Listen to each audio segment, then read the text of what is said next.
Morning, everybody. So we are switching now to one more theoretical word about a hard biomaterial that, in my case, is a bovine tooth that you can see here.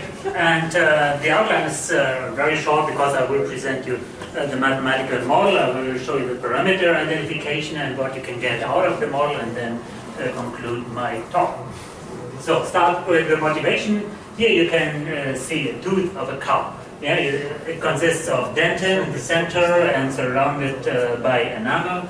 And in the enamel you can see two parts, the inner enamel and the outer enamel. So I will focus on the outer enamel, which is shown here. You can see those lines in that. And if you look closer, you will notice that these lines form rods in the enamel. And if you look even more closer, then you will see that those rods themselves consist of fibers, yeah? And those are mineral fibers, very tiny fibers of 50 nanometers approximately cross-section, very high volume fraction, so 9% are those mineral fibers and 10% are protein and water.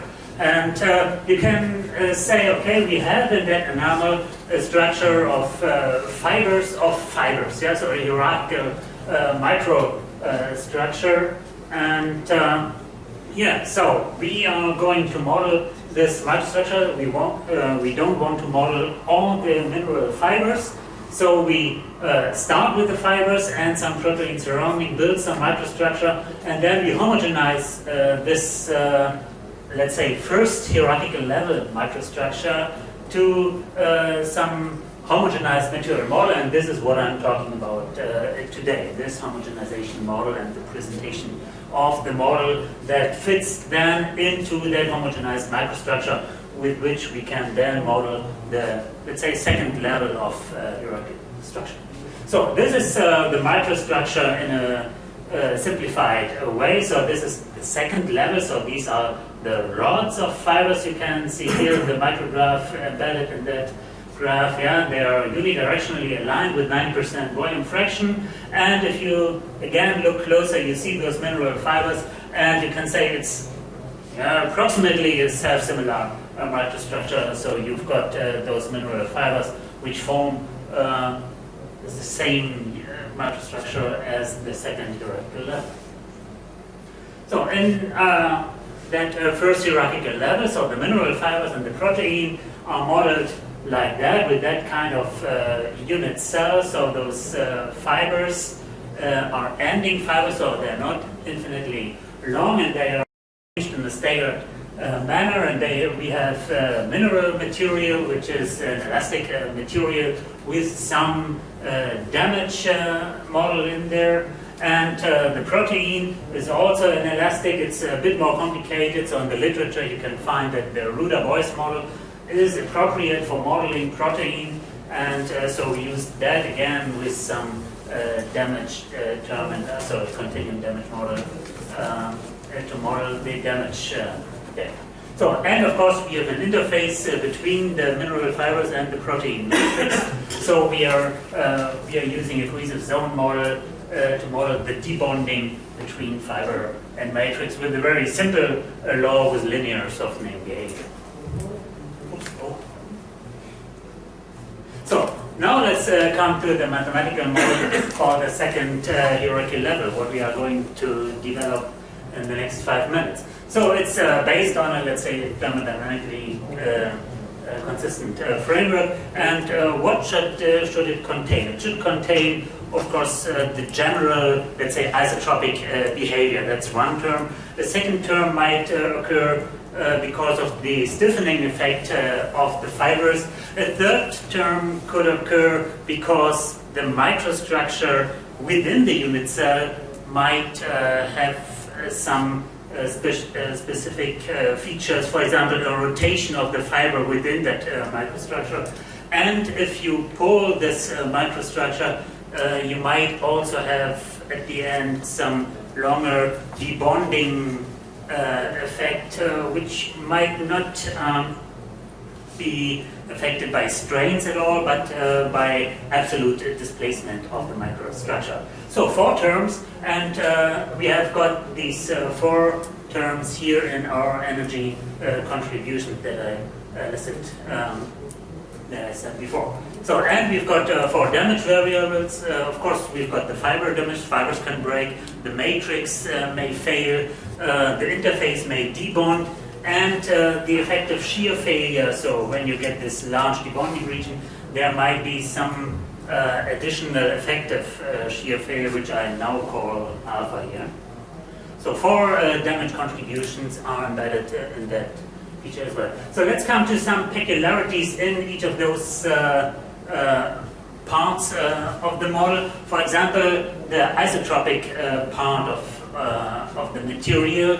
There we can say, we have a strong anisotropy between tension and compression. Yeah, so the material is much stiffer under compression than under tension. So we decoupled that free energy into one volume change part containing the J here, and one isochoric part, which is this one here, and then include one parameter beta, which then reflects the tension, compression, and isotropy, as you can see here. That makes the number of parameters slightly larger, so we've got 4 parameters in that part. For the fiber stiffening, of course, that is only active in fiber direction, so there's an invariant I4 code here, which contains the fiber direction, and of course it's also affected by damage, but not only by the fiber damage, but also by the interface damage. So when the fiber breaks, of course, the stiffening effect is lost, but also if the fiber debonds from the matrix, the stiffening effect is also lost. So both damage variables are included in the fiber stiffening effect. And we have 2 hyperelastic parameters from this term. From the let's say micro deformation here, the rotation of fibers, that's included in our model. So you get some, or you have one rotation parameter beta, and also this is also affected by the interface damage. If the fiber is debonded from the matrix, this term doesn't have any effect on the overall behavior.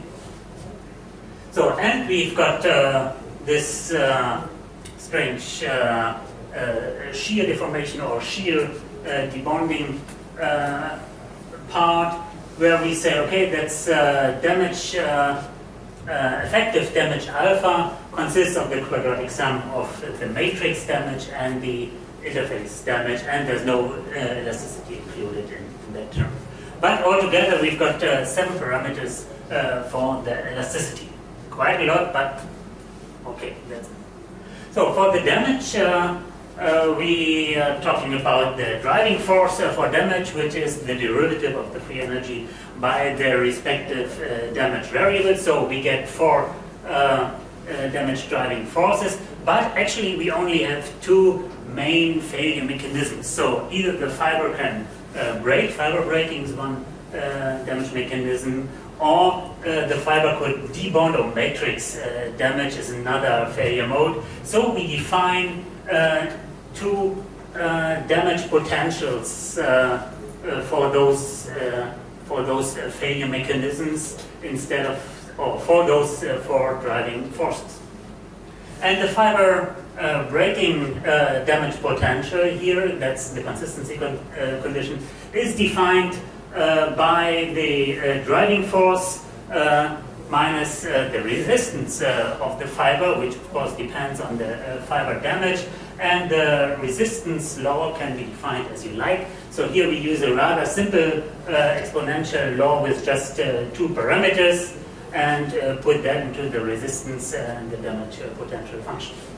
So for the fiber debonding, it's a bit more complicated. We could have a long region of fiber debonding, and we could also have matrix failure due to transverse compression or whatever you may have in your material. So we use a bit more complicated damage potential law with one equivalent damage driving force here, the quadratic sum of, again, matrix and interface driving force, and a resistance that is also for the matrix and the interface. And it consists of a sum of two exponential functions. So we get 5 parameters for which are necessary, which you will see later.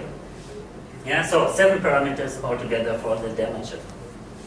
So parameter identification, we identify for now our parameters on the representative unit cell that we have. So we pole and transverse or longitudinal direction or have some shear and get those 7 elastic parameters. And for the damage identification, we pole in fiber direction, and therefore we get the parameters for fiber damage if the fiber is long enough so that fiber breaking occurs, or we get parameters for the matrix damage to identify the nonlinear behavior also before breaking if the fiber is very long. Yeah? And we could also have transverse compression, yeah, in that case, where we can then get also parameters for our material model. So, and those parameters have been identified for 2 aspect ratio right now. For long fiber, aspect ratio 58, yeah. That's the assumed fiber aspect ratio for dental enamel, so where we have also experiments, and fiber breaking in the major failure mode. And we also identified the parameters for a short fiber where fiber debonding occurs, just to show that the model is also able to model some fiber debonding behavior. So that's a high fiber aspect ratio. You see fiber breaking occurs, and here in that graph you can see the RBE, so the unit cell simulation in black with the symbols here. If you calculate it without damage, you see that the curve is always going up. You get some deviation from here, so there's also some debonding and matrix damage before breaking, and when the fiber breaks, it's going steadily down. And that is reflected by the present damage model if you apply the parameters correctly. Yeah? And we also have some experiments from a micro-cantilever beam that fit very well to these simulations. Yeah, for the short aspect, oh no, that's the important point. Sorry. If you look at the damage variables in this, if you look at the damage variables for the long fiber, you see that interface and matrix damage occurs quite early, but then suddenly matrix, the fiber damage occurs, takes over, and we get fiber breaking. The low fiber aspect ratio has a lower maximum stress, has some overshoot, then a plateau, but it's also reflected by the present damage model. And here you can see that interface damage is the main damage that occurs, and also matrix damage occurs, but no fiber damage, which is reflected by our material model. So I come to my conclusion. I derived that model with some hyperelastic and damage parameters, which can be adjusted to the respective microstructure, and it is able to model the dental enamel microstructure. So yeah, thank you very much. If you are more interested, you may look into this publication where all the details are. Good.